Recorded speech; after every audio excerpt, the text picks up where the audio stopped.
Bonjour mes élèves, j'espère que vous allez bien. Alors je vais terminer la section de la reproduction chez l'homme avec la cinquième partie de la fécondation. La fécondation constitue la rencontre entre un spermatozoïde et un ovule, suivie de leur fusion. Elle est interne chez l'espèce humaine. Donc les questions à poser: comment les gamètes peuvent-ils se rencontrer? Quel est le trajet des spermatozoïdes dans les voies génitales féminines? Et quelles sont les conditions et les étapes de cette fécondation? Et la dernière question, quelle est la conséquence? Alors, les différentes conditions de la fécondation, on trouve trois conditions: l'acte sexuel, la période de fécondité et le non-usage des moyens de contraception. On va commencer par la première condition qui est l'acte sexuel. L'acte sexuel est un préalable indispensable au cours de ce contact intime.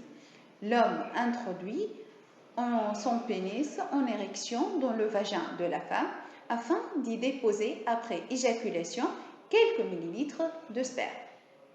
L'érection correspond à un influx de sang réflexe dans le corps caverneux du pénis. En l'absence d'érection, l'acte sexuel n'aurait pas lieu. Cependant, tout acte sexuel ne conduit pas forcément à une fécondation, car la fécondité de la femme dépend de la vie brève des spermatozoïdes et de l'ovule. Donc, c'est pas tout un rapport sexuel peut conduire à une fécondation.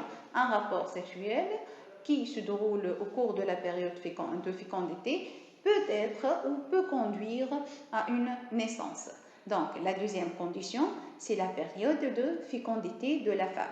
Il existe une période du cycle de la femme durant laquelle des spermatozoïdes peuvent rencontrer un ovule. C'est la période de fécondité de la femme. Elle commence 5 jours avant l'ovulation et dure jusqu'à 2 jours après l'ovulation, soit environ 8 jours au total. 5 jours car la durée de vie de spermatozoïde est 5 jours et 2 jours car la durée de vie de l'ovule entre 2 et 3 jours. Tout acte sexuel donc non protégé réalisé dans cet intervalle, c'est-à-dire dans cette période, peut donc conduire à une naissance. Remarque, le jour d'ovulation peut légèrement varier en fonction de la durée du cycle et des femmes. Calcul d'une période de fécondité. Donc, pour calculer la période de fécondité, c'est très important d'identifier le premier jour du cycle qui correspond au premier jour des règles, le dernier jour du cycle qui correspond à la veille des règles suivantes. Alors, pour connaître sa période de fertilité, il importe de connaître d'abord la longueur de ses cycles menstruels. C'est-à-dire quoi, cycle menstruel? C'est-à-dire le nombre de jours entre le premier jour des règles et le premier jour des règles suivantes. Souvent, le cycle dure 28 jours. Exemple, dans un cas où le cycle dure 30 jours, les règles surviennent toujours, c'est-à-dire les règles suivantes surviennent toujours 14 jours après l'ovulation. Il faut donc retirer 14 jours pour connaître le jour de l'ovulation, soit au jour 16, c'est-à-dire on a fait 30 moins 14.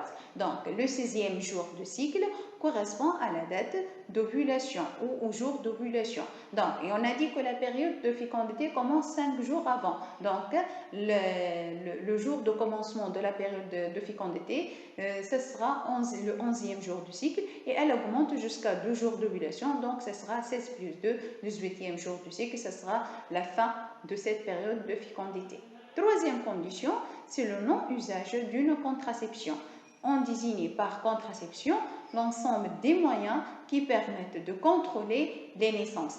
Le couple donc peuvent avoir des enfants seulement lorsqu'ils le désirent. L'emploi du préservatif pour l'homme, l'utilisation de la pilule contraceptive ou du stérilet pour la femme sont trois de ces méthodes qui visent à empêcher une grossesse en cas de rapport sexuel. Le non-usage d'une contraception est donc nécessaire à la réussite d'une fécondation.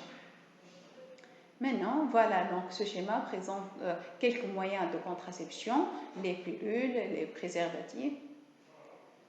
Maintenant, quel est le trajet de spermatozoïde de l'ovule dans les voies génitales femelles, donc, ou de la femme? Les spermatozoïdes déposés dans le vagin traversent le col de l'utérus, puis remontent dans l'utérus et enfin progressent dans les deux trompes à la recherche de l'ovule. Alors que le trajet de l'ovule, donc à l'ovulation, le follicule mûr expulse un ovule dans le pavillon de la trompe. Dépourvu de mobilité, l'ovule descend tout de même grâce aux contractions et aux cils pariétaux de la trompe à la rencontre d'un spermatozoïde. Voilà, donc ce schéma montre le trajet de spermatozoïde en violet. Donc le spermatozoïde traverse le col de l'utérus, puis remonte en traversant l'utérus, et puis il va traverser les trompes de Fallope à la recherche de l'ovule. Et, les flèches en orangé présentent donc le trajet ou la migration de l'ovule dans la trompe de Fallope à la recherche de spermatozoïdes. Alors, quelles sont les différentes étapes de la fécondation? La première étape, l'observation au laboratoire a montré qu'un seul spermatozoïde pénètre avec son noyau dans l'ovule. Les autres spermatozoïdes n'interviennent pas dans la fécondation. La deuxième étape, une quinzaine d'heures après la pénétration du gamète mâle dans l'ovule, le noyau du spermatozoïde et celui de l'ovule finissent par s'unir. La troisième étape, cette fusion des deux noyaux des deux gamètes aboutit à la formation d'une seule cellule, la cellule œuf, qui sera à l'origine d'un nouveau petit homme. Donc, la formation d'une cellule œuf ou zygote qui représente la première cellule d'un nouvel être vivant. Donc, le zygote ou la cellule œuf représente le résultat de la fécondation. Voilà, donc ce schéma montre les différentes étapes de la fécondation. La première étape, pénétration d'un seul spermatozoïde, puis l'union de deux noyaux et à la fin la formation d'une cellule œuf ou zygote. Dans la semaine qui suit la fécondation de l'œuf, celui-ci se divise en plusieurs fois pour donner 2 cellules, 4 cellules, 8 cellules, 16 cellules, 32 cellules et ainsi de suite jusqu'à se former un massif des cellules faisant penser à une mûre appelée morula.